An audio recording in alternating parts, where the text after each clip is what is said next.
안녕하세요. 결혼 10년 차였던 40대 후반의 여자입니다. 제 인생에서 너무나 억울한 일과 로또 같은 일이 한꺼번에 겹치자 이 고민을 어디에 털어놓을지 몰라 이곳까지 오게 되었네요. 불과 1년 전만 해도 악재가 겹치며 앞으로 어떻게 살아가야 할지 막막할 때가 있었습니다. 그럴 때마다 세상에 없는 남편 생각이 많이 났네요. 어디서부터 제 사연을 시작해야 할지 막막하지만 이번 기회를 통해 모두 털어버리고 새로운 삶을 살려고 합니다. 지금부터 제가 겪은 기막힌 사연을 시작해 볼게요.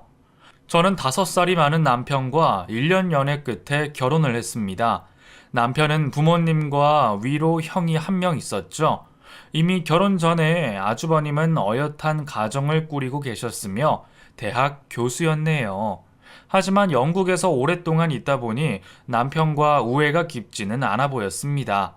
20살부터 아주버님이 유학길에 오르셨고 1년에 한 번 보면 많이 보는 거라고 하더군요. 그리고 영국에서 유학 생활을 하는 도중에 형님을 만나 결혼을 하고 현재도 영국에서 살고 있다고 했습니다. 남편은 자상하고 심성이 고운 사람이었어요. 이미 저와 결혼 전부터 봉사활동은 기본이었으며 기부는 당연한 듯이 여기는 사람이었습니다. 3달에 한 번은 꼭 데이트를 헌혈의 집에서 하는 사람이었죠. 어쩌면 남편의 이런 모습에 반했는지도 모르겠네요. 자기보다 남을 먼저 위하고 배려할 줄 알았으며 부모님을 끔찍이 대하는 효자였습니다. 그런 착한 심성 때문인지 언제나 저에게도 다정했으며 항상 저부터 위해줬죠. 남편은 대학을 졸업하자마자 시부가 하는 일을 하겠다며 시부 밑에서 일을 배우기 시작했어요.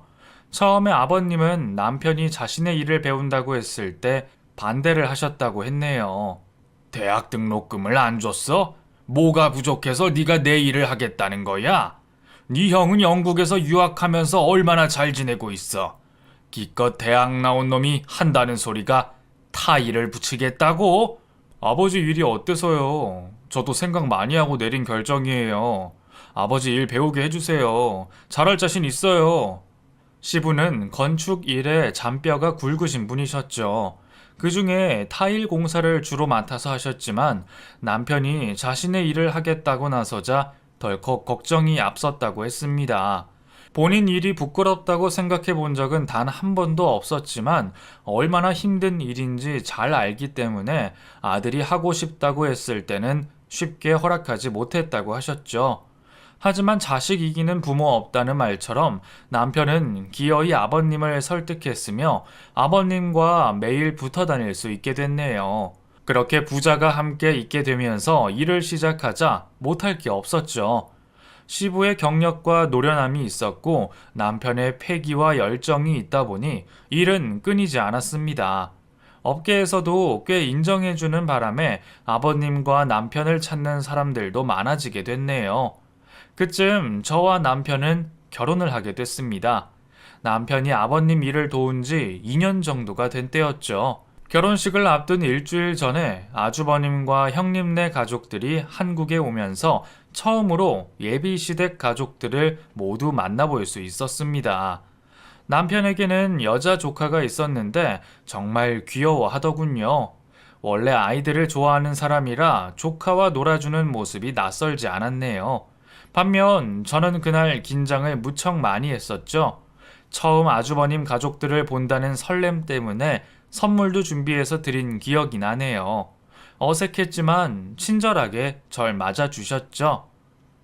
뭘 좋아할지 몰라서 고민 많이 했는데 작은 선물이에요. 앞으로 잘 부탁드린다는 뇌물일 수 있겠네요. 뭘 이런 걸 다 준비하셨어요. 재수 씨가 센스가 있으시네. 우리 와이프가 외국인이라 아직 말이 서툴지만 아마 재수 씨가 저희를 생각해주는 마음은 느꼈을 거예요. 고맙다네요. 아주버님은 영국인 와이프를 유학생활 중에 만나 결혼을 하시고 예쁜 딸을 낳았습니다. 제가 봐도 너무나 인형같이 예쁘더군요. 당시의 형님은 한국말은 서툴렀지만 어느 정도 대화가 됐었죠. 그런데 시어머니가 저와 형님을 대하는 온도차가 너무 달라 서운했었던 기억이 나네요. 물론 그때는 정식 며느리가 아니었기 때문에 그럴 수도 있겠다 싶으며 넘어갔었습니다. 처음부터 시어머니의 태도가 이상하다고 느낀 건 아니었거든요. 가족들이 모두 거실에 앉아 있을 때 시어머니는 저만 따로 불러 저녁 준비를 하자고 했었죠. 이때까지만 해도 뭐지? 이런 기분만 들 정도였는데 저녁을 다 먹고 설거지를 하는데 모든 가족들이 다 앉아 있는데 저만 설거지를 하고 있더군요. 남편이 뒤늦게 와서 함께 설거지를 했지만 시모가 부엌으로 와서 한마디 하고서는 남편을 데려갔습니다. 남자는 부엌에 오는 거 아니야. 내가 형을 부엌에 오게 한 적 있니? 결혼해도 나는 이 꼴은 못 본다. 엄마, 요즘 시대가 어느 시대인데 내가 설거지 좀 할 수 있지. 서영이 혼자 이 많은 설거지를 어떻게 다 해요? 아님, 형수님도 같이 거들게 해주던가. 우리 큰며느리는 설거지하면 안 돼. 가만히 보고 있어도 뿌듯하잖아. 어서 거실에 가서 자리에 앉아. 넌 이거 다 할 수 있지? 얼마 안 되잖니? 설거지를 하면서 뒤에서 들려오는 말을 듣고 있는데 그때부터 기분이 너무 안 좋더라고요. 도대체 영국에서 온 며느리는 설거지를 하면 안 되고 저는 결혼식도 아직 올리지 않은 예비 며느리인데 설거지를 하고 있으니 너무나 속상했습니다. 결국 시댁가족 모임이 끝나고 남편이 절 집에 데려다 주는 길에 하소연을 하고 말았네요. 남편 역시 아까 일에 대해서 계속 마음이 쓰였다고 하더군요. 당신 마음 충분히 이해해. 엄마 대신 내가 사과할게. 우리 엄마가 좀 유별나. 형이 처음에 형수님 데려왔을 때 국제 결혼 안 된다고 엄청 반대했는데 주변에서 영국 며느리 한번 보겠다고 신기해하면서 자꾸 칭찬을 하니까 형 결혼을 바로 허락해 주는 거 있지? 형수님이 영국에서 온 며느리라면서 뭐든 다 허락하고 예뻐하더라고. 나 지금 어머님한테 인종차별 그런 거 당하는 거야? 어머님은 한국인인데 한국인인 나보다 형님을 더 아끼신다 이거지? 그렇다기보다는 오랜만에 와서 그런 거지. 우리 결혼식 보고 바로 간다니까 엄마도 형이 한국 올 때뿐이야. 이번에 오고 앞으로 언제 올지 모르니까 당신이 조금만 참아. 결혼식을 치르고 형님 내외는 영국으로 가셨죠. 그 후 1년이 지나서야 봤습니다. 하지만 그때마다 시모는 저와 형님을 두고 엄청난 차별을 하셨네요. 형님이야 외국인이고 한국 문화를 잘 몰라 그렇다고 하지만 말귀 다 알아듣고 시모의 의도가 누가 봐도 시집살이라는 걸 아는 저로서는 서운하고 눈물이 날 정도로 속상한 적이 한두 번이 아니었습니다. 한 번은 형님과 저와 시모가 백화점에 간 적이 있었어요. 그런데 우연히 시모의 친구분들을 만난 적이 있었죠. 영국에서 며느리가 왔다더니 같이 백화점 나온 거야? 세상에 무슨 인형이 따로 없네. 자기는 이런 며느리 둬서 좋겠다. 친구 같고 딸 같지? 그럼 내가 아들 둘만 있잖니. 영국에서 와서 그런지 생각하는 것도 쿨하고 하는 짓이 다 예쁘다니까. 같이 있으면 신세대 되는 것 같아. 그런데 옆에는 누구야? 맞다. 자기 둘째 며느리 봤다 했나? 둘째 며느리인가 보네. 아이고 내 정신이야. 첫째 며느리가 선물 사준다고 백화점 나온 건데 우리 먼저 갈게. 첫째 며느리가 뭘 사주려나? 다음에 날 잡아서 한번 봐. 그 순간 시모가 절 창피해하는 것 같다는 느낌을 받았습니다.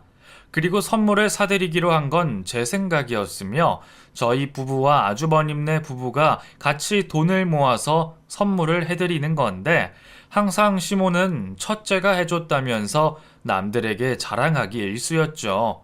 아무래도 아주버님과 형님은 외국에서 살고 교수까지 되셨으니 자랑할 게 넘쳐났지만 저와 남편은 고작 아버님 일을 도와하는 것 말고는 자랑할 게 없었습니다. 또 저는 전업주부였기 때문에 항상 절 한심하듯 보셨죠. 한 번은 형님이 있는 앞에서 저에게 면박을 준 일이 있었습니다. 요즘 여자들은 일하고 맞벌이가 보통인데 너는 앞으로 일할 생각이 아예 없는 거니? 그런 건 아니고요. 저도 일해야죠. 첫째 좀 보고 배워. 굳이 돈 벌지 않아도 잘 살지만 우리 아들 고생할까봐 같이 일하는 것 봐. 그러니까 이렇게 여유가 있어서 용돈도 꼬박꼬박 줄 수 있는 거야. 언제 너희도 이렇게 살래? 저희 부족한 거 없이 잘 지내는데요. 그리고 어머니 그 선물 문제 말이에요. 항상 저희도 같이 돈 보태서 해드리는 거예요. 아주버님이 절대 혼자서 하시는 거 아닌데. 봐봐. 이렇게 따박따박 말대꾸 하잖아. 그러니 내가 비교가 안 되겠어? 시엠이 말을 우습게 하는 거지. 시모와의 대화는 늘 일방적이었습니다. 가끔 보면 형님도 시모의 말을 알아듣지만 일부러 모른 척하는 것도 있는 것 같더라고요. 그리고 모든 잔심부름은 제 차지였네요. 한 번은 시모에게 정말 서운했던 적이 있었는데 형님이 영국으로 돌아가시기 전날 밤에 있었던 일이었죠. 저 몰래 형님만 챙겨서 선물을 준다는 게 저에게 들키는 사건이 있었습니다. 시댁에서 저녁 식사를 마치고 과일과 차를 마시면서 있는데 시모가 형님만 안방으로 부르더군요. 그런데 안방에는 화장실이 있었죠. 거실 화장실을 누가 쓰고 있어서 안방 화장실에서 볼일을 보고 나오는데 시모가 백화점에서 고른 스카프를 형님 목에 걸어주며 예쁘다고 말하는 걸 듣게 됐습니다. 거기까지만 했으면 조금만 서운하고 말았을 텐데 시모의 생각 없는 말 때문에 상처를 받고 말았네요. 첫째야, 내가 널 얼마나 아끼는지 알지? 솔직히 둘째는 왜 이렇게 정이 안 가는지 모르겠어.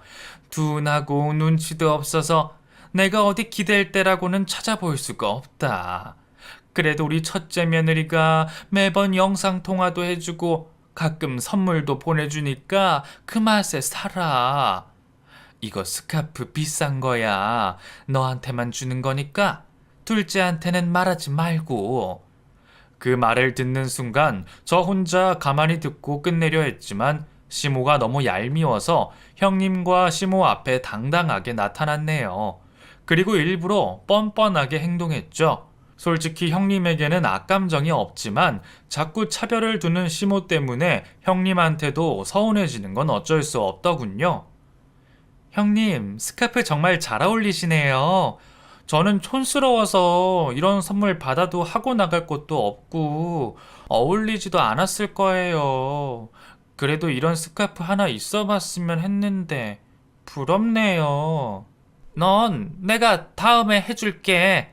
그 첫째는 영국 가면 또 1년 있다가 오잖아.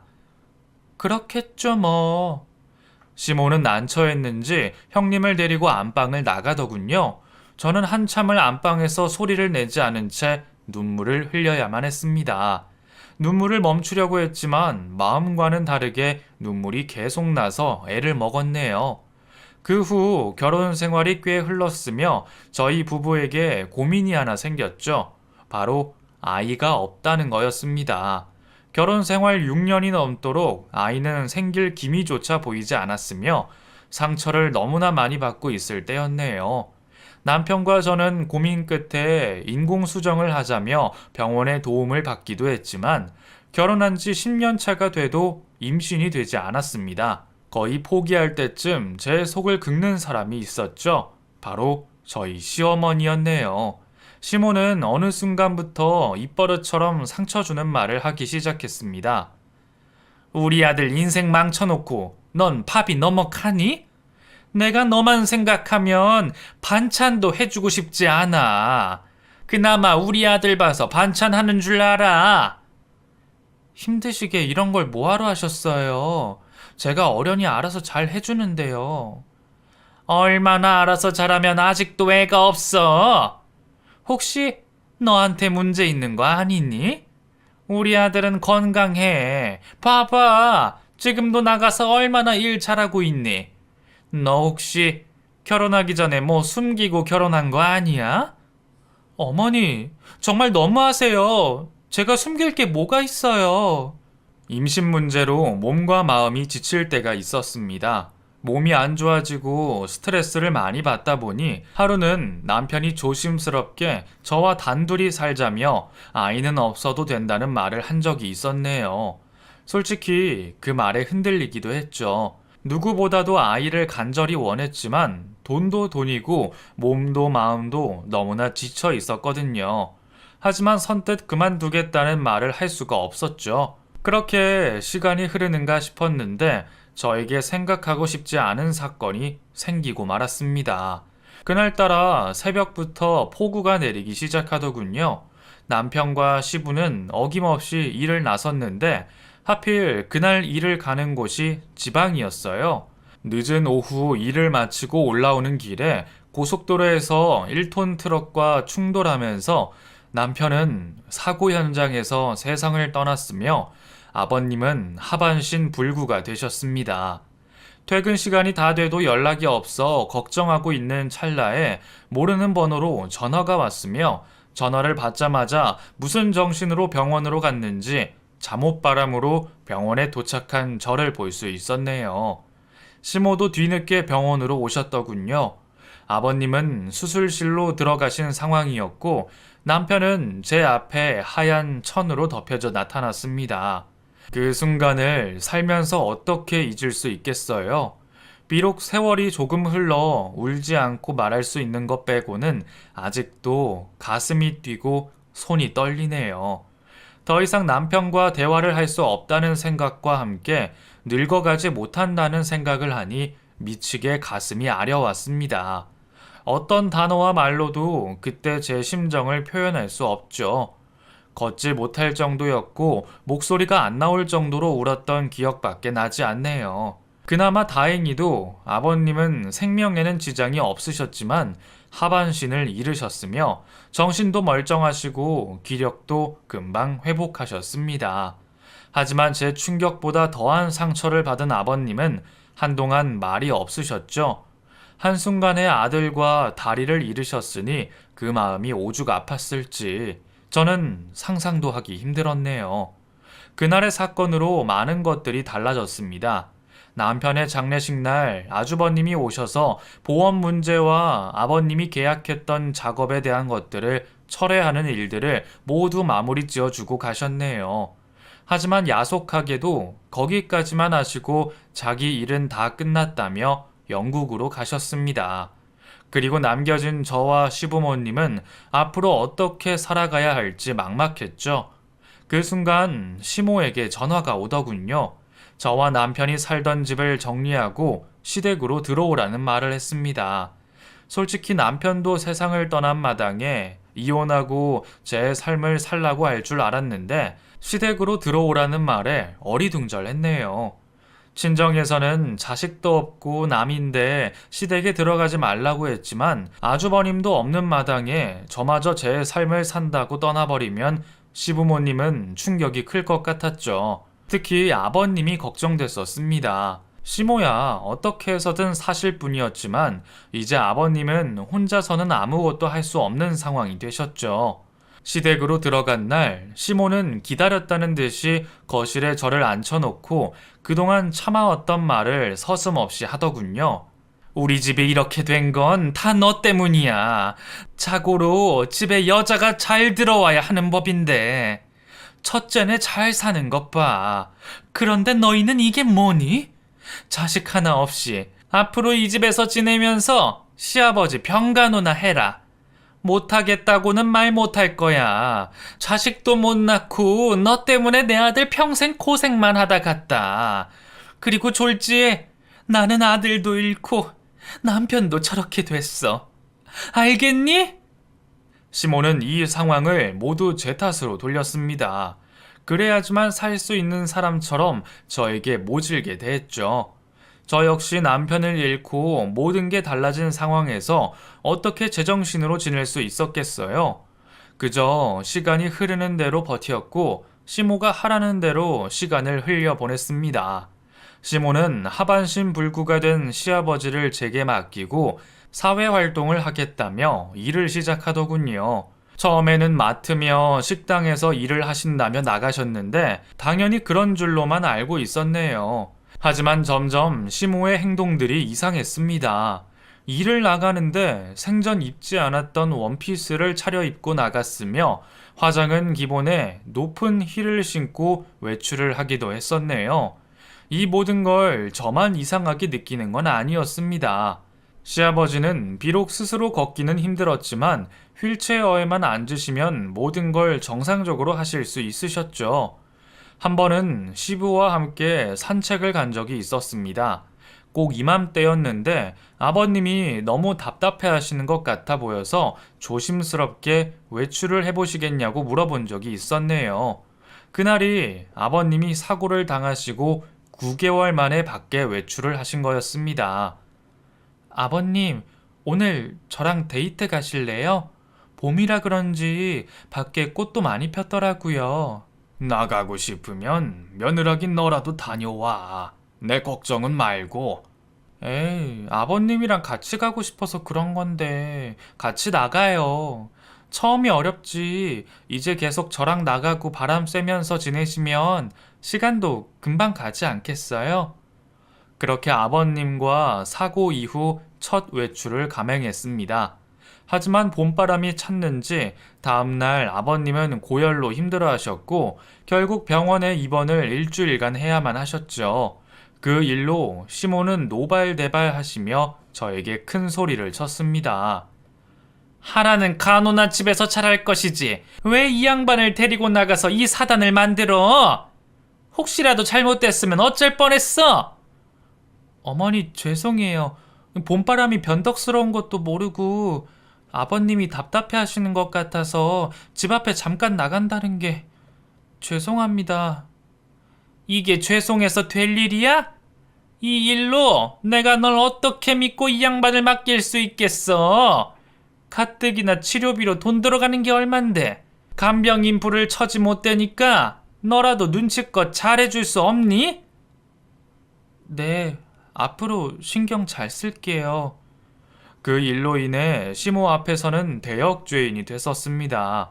시모는 온갖 잡일을 다 시키기 시작했죠. 마치 하녀를 부리듯 대했습니다. 그 바람에 마음고생을 많이 했는지 화병을 앓고 말았네요. 한동안은 시모가 들어오는 인기척만으로도 심장이 두근거리면서 스트레스를 많이 받았죠. 잠도 못 자는 게 거의 반이었습니다. 하지만 그럴 때마다 제 곁에서 힘이 되어주는 분은 아버님이었죠. 그날 아버님이 병원에서 퇴원하시고 저에게 몰래 해주신 말이 있었습니다. 며느라기야, 네 시모 말은 신경 쓰지 마라. 난 간만에 밖에 나가서 사람 사는 것 같더라. 조만간 또 나가자. 이번에는 내가 미리 네 시모한테 말해 놓을 테니까 걱정 말고. 아버님은 그날 30분간의 외출이 그렇게 좋으셨는지 저에게 웃으시면서 위로를 해주셨습니다. 그런 모습을 보면 또 알게 모르게 힘이 솟아 기운을 차렸죠. 친정이나 주변에서는 제가 이 정도로 힘들게 시집살이를 하고 있는지 몰랐을 거예요. 하지만 다들 의아해했죠. 남편도 죽은 마당에 자식도 없는데 왜 굳이 아직도 시집살이를 하고 있는지 이해가 안 간다는 사람들도 많았습니다. 친정에서는 더 이상 뭐 볼 거 있냐며 당장 나오라고 성화였지만 차마 병든 아버님만 두고 나올 수가 없더군요. 제가 없으면 아버님은 정말 아무도 도와줄 사람이 없었죠. 너 무슨 일 있는 거 아니야? 내가 사돈 좀 만나봐야겠다. 이제 볼 일 없는 남남이 된 마당에 왜 널 안 놔주고 이러는지 모르겠어. 엄마, 내 일은 내가 알아서 할게. 그 사람 죽은 지 1년도 안 됐어.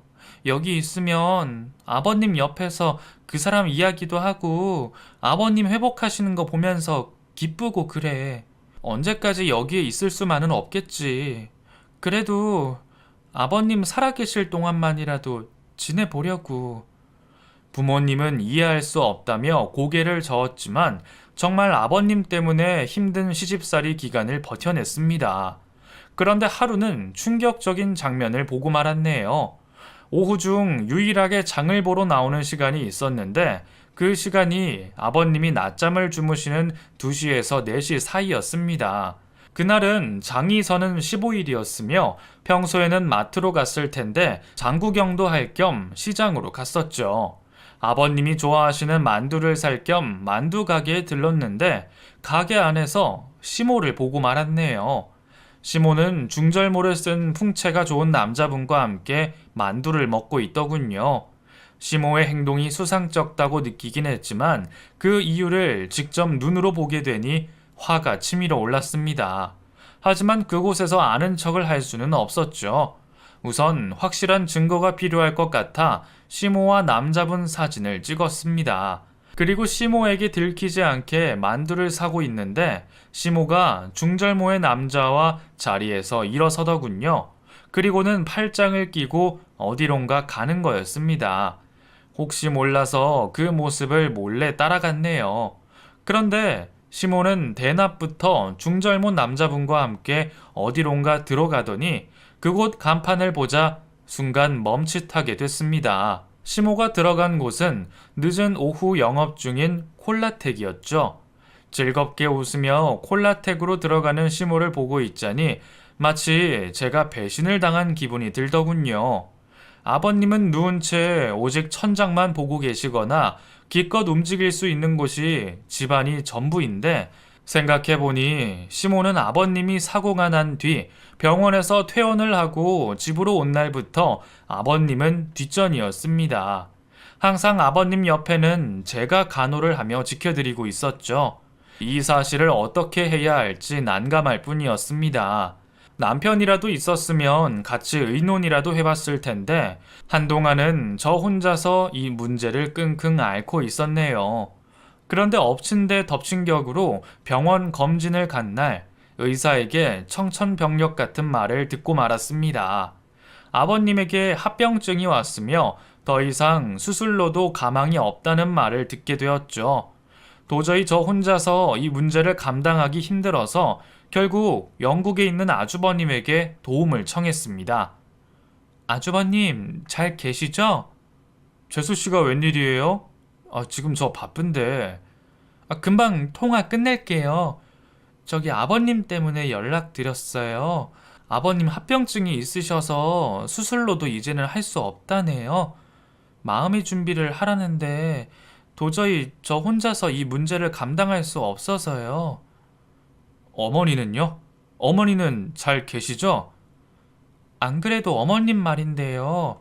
요즘 자꾸 행동이 그러니까 제가 우연히 어머님이 다른 남자분과 있는 걸 봤거든요. 바람이 나신 것 같은데. 엄마가요? 설마요. 그런데 전화는 왜 하셨어요? 네? 아버님 문제도 그렇고 어머님도 누군가가 말려야 할 것 같아서요. 아주버님이 한국에 한번 오셔서 해결 좀 해주셨으면 좋을 것 같아서요. 재수씨, 저 옆나라 일본이나 중국에 있는 거 아니에요. 영국이라고요. 그리고 요즘 한창 바쁜데 며칠씩 한국에 왔다 갔다 할 정신 없어요. 재수씨가 알아서 해주세요. 저는 더 이상 저희 가족한테 신경 쓰고 싶지 않네요. 그런 말을 하고서는 아주버님은 전화를 끊었습니다. 순간 제가 전화를 잘못 걸었나 싶을 정도로 어리둥절했었죠. 어떻게 자식이라는 사람이 이렇게 나올 수 있는지 답답할 뿐이었네요. 믿었던 아주버님마저 이런 반응이 나오니 어찌해야 할지 모르겠더군요. 어디다가 고민을 털어놓을 수도 없는 노릇이고 한동안 뜬 눈으로 밤을 지새우기도 했습니다. 어떻게 해서든 이 문제를 해결해야만 할 것 같다는 생각에 한 번은 시모가 집에 있는 날 아버님을 함께 돌보자는 말을 했었죠. 어머니, 요즘 바쁘신 건 알겠는데 저 혼자서는 아버님 간호하는 게 벅차서요. 교대로 시간을 나눠서 간호하면 어떨까요? 교대? 늙은 CM이 보고 지금 방에 갇혀서 간호만 하라는 거야? 너는 내가 생각이 있는 거니 없는 거니? 간호하기 싫다는 말을 그렇게 핑 돌려서 하는 것도 재주다. 간호가 싫어서가 아니라요. 아버님도 저랑 같이 보내는 시간보다 어머님이랑 있는 시간이 더 좋지 않을까요? 좋긴. 나이 들어서 이만큼 같이 있었으면 됐지. 그리고 요즘 너 잔소리가 늘었다? 까딱하다가는 CM이 이겨먹겠어. 도저히 시모의 거침없는 막말에 분노를 느낀 저는 시아버님이 안방에서 주무시고 계시는 것도 아랑곳하지 않고 시모가 콜라텍에 들어간 사실을 폭로했습니다. 처음에는 딱 잡아떼더니 제가 증거가 있다며 큰 소리를 치자 꼬리를 내리는 눈치였네요. 어머니, 저 다 알아요. 요즘 일하러 가시는 거 아니잖아요. 저번 장날에 어머님이 어떤 남자분이랑 콜라텍 들어가는 거 다 봤어요. 얘 좀 봐. 너 지금 CM이 모함하는 거니? 이게 오냐오냐 해줬더니 어디서 CM이 앞에서 거짓말을 해? 정말 이러시기에요? 그럴 줄 알고 사진도 다 찍어놨다고요. 여기 한번 보세요. 누가 봐도 어머님이죠? 혹시 여기 찍힌 사람이 어머니가 아니라고 발뺌하시는 건 아니시겠죠? 제가 이날 입은 옷도 기억하는데 옷장에서 찾아봐 드려볼까요? 너 지금 목소리 안 낮춰? 안방에 시아버지 있는데 그렇게 큰 소리로 말해서 뭘 어쩌자는 거야? 결국 시모는 증거 사진 때문에 자신의 잘못된 행동을 인정했습니다. 하지만 거기까지였네요. 그렇다고 밖에 안 나가는 것도 아니었으며 시부를 간호하는 것도 아니었습니다. 그런 일이 있은 뒤에도 시모는 또 다른 변명거리를 내밀며 나갔죠.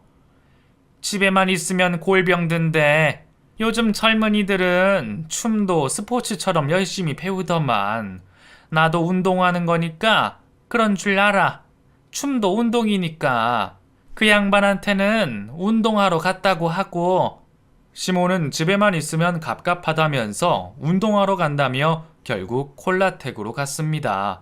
이제는 하다하다 춤도 운동이니까 간섭하지 말라며 적반하장으로 나오기 시작했죠. 이런 모습을 보는 저도 힘들고 화가 나는데 아버님은 오죽하셨을까요? 결국 아버님이 나가는 시모의 등 뒤에 대고 한 소리 하셨죠. 그날 아버님이 그렇게 화를 내시는 걸 처음 봤습니다. 또 그놈의 춤추러 가는 거야? 당신은 내가 불쌍하지도 않아? 사람이 양심이 있으면 이렇게까지는 못하지. 며느리 보기 창피하지도 않느냔 말이야. 나라도 건강해야지. 둘 다 늙은이 취급받으면 좋아? 그리고 나는 뭐 이런 게 좋아서 하는 줄 알아? 나도 숨 쉴 구멍 하나쯤은 있어야 하잖아. 당신 그렇게 가면 진짜 끝이야. 아무리 내가 좋게 봐주려고 해도 절대 용서가 안 돼. 다 늙고 걷지도 못하는 마당에 누가 누굴 용서해? 난 늙어서까지 당신 뒷바라지 할 생각 없어. 그렇게 아버님에게 한 소리 하더니 시모는 현관문을 세차게 닫고 나가버렸습니다. 그날 밤 아버님은 저에게 내일 하루만 친정에서 자고 오라는 말을 하더군요. 저 없이는 생활이 불편하실 텐데 손님이 올 거라며 저보고 집을 비우라는 말에 놀랐었죠. 중요한 분이세요? 그래도 옆에서 수발드는 사람이 있어야 하는데 정말 저 없이도 괜찮으시겠어요?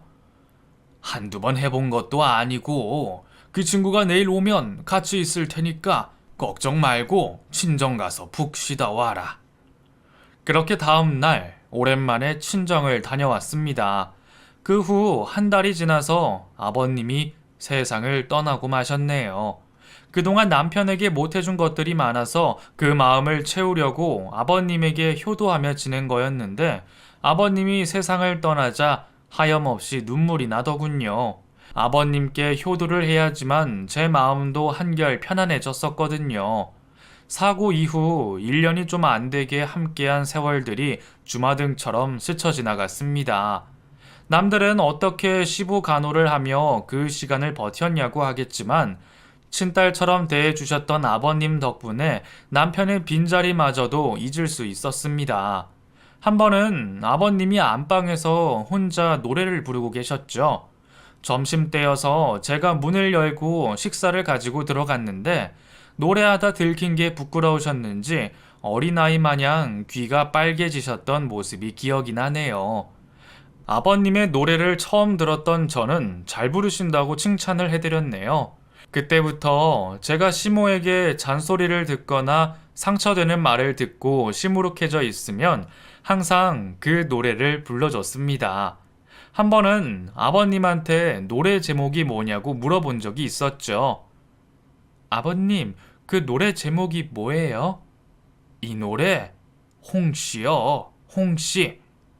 나훈아가 부른 홍시를 즐겨 듣던 아버님은 그렇게 소리 없이 세상을 등지셨습니다.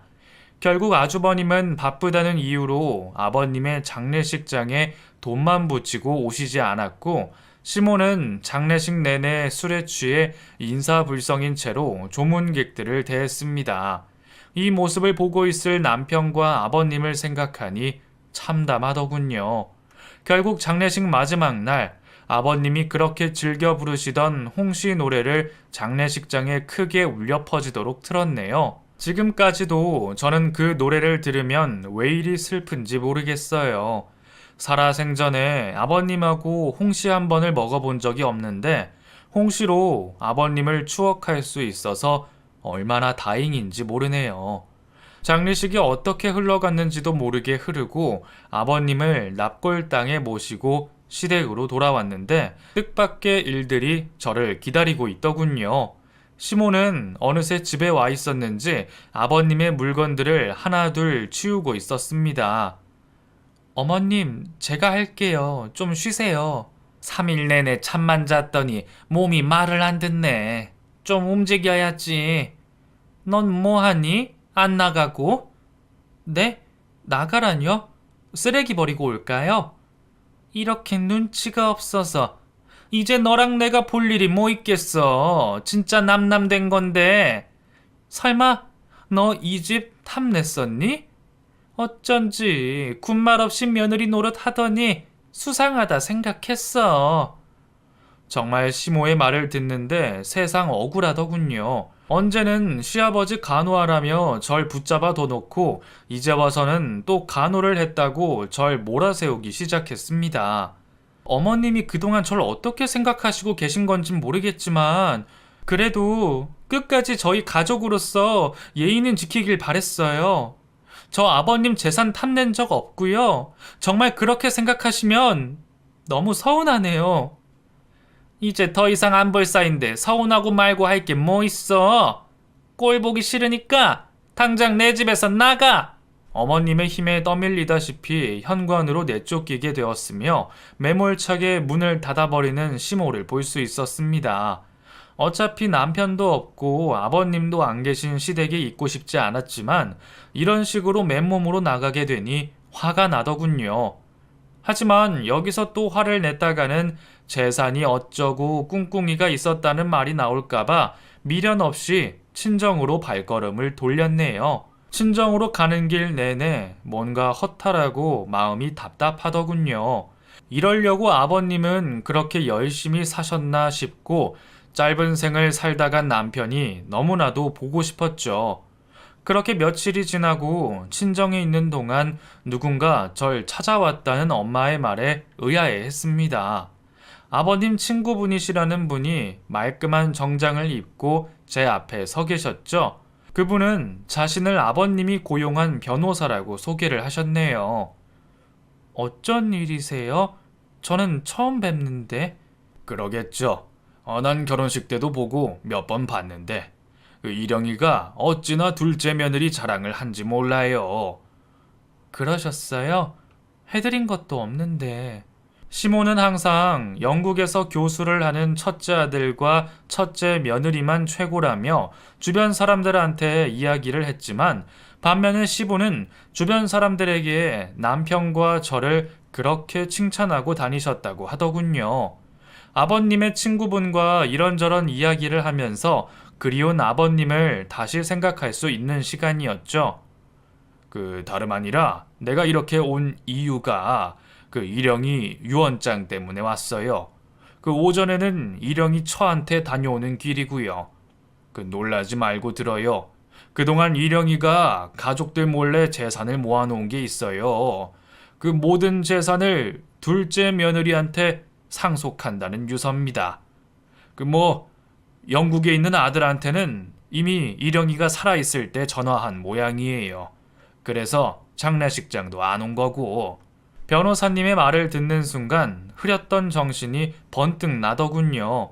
솔직히 아버님이 돌아가셨다는데 장남이 못 온다는 말을 듣고 이해가 가지 않았었죠. 아버님이 저에게 재산을 물려주겠다는 말을 전화로 했으며 그 말로 부자지간의 인연이 끝내 끊어진 것 같았습니다.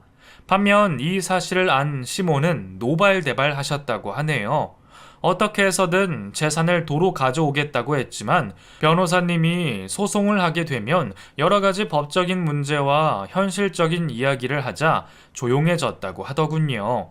시모가 바람폈던 사진을 증거로 쓰겠다는 말을 하자 더 이상 아무 말도 하지 않았다고 했습니다. 그렇게 변호사님은 저에게 아버님의 유언장에 사인을 하라며 종이를 내미셨고 얼떨결에 사인을 하게 됐습니다. 아버님의 재산은 시댁인 집과 강남에 4층짜리 빌라를 가지고 계신다고 하더군요.